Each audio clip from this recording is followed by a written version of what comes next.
நடத்த கட்டவன 4 பேர் சொல்றாங்களே, அதுக்கு பதில் சொல்லாம எங்கடி போற? தீயில குளிக்கணுமா? தீ குளிக்க நான் தயாரா இல்ல. திரி போட்டு எண்ணெய் போட்டா தாயா விளக்கெரியும், திருச்சாலே ஏறியது மனசு மட்டும்தான். நீ நெனப்போட விளையாடுவ, நான் நெருப்போட விளையாடணுமா? 3 மாசம் பிரிஞ்சதுனாலே நடத்த கெட்டவனு என்ன சந்தேகப்படுற நீ? உங்க அப்பா செத்து 15 வருஷம் ஆகுது. இந்த வீட்டை தவிர சொத்து சுகம் ஏதாவது இருக்கா? எப்படி வளர்த்த உங்க அம்மா? என்னையா பதில காணோம்?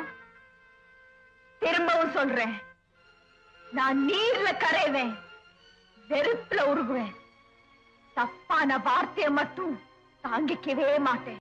ராஜாவா இருந்தாலும் சரி, எனக்கு கவலை இல்லை. நான் போறேன். சீதா, நீ இஷ்டப்படி, உங்க அம்மா இஷ்டப்படி யார வேணாலும் கல்யாணம் பண்ணிக்க. ஆனா உன்னை நம்பி வர்றவளை மட்டும் என்னைக்குமே சந்தேகப்படாதே. படி தாண்டினா பத்தினி இல்லைங்கிறது பழைய கதை. படி தாண்டினாலும் பத்தினி பத்தினிதான்.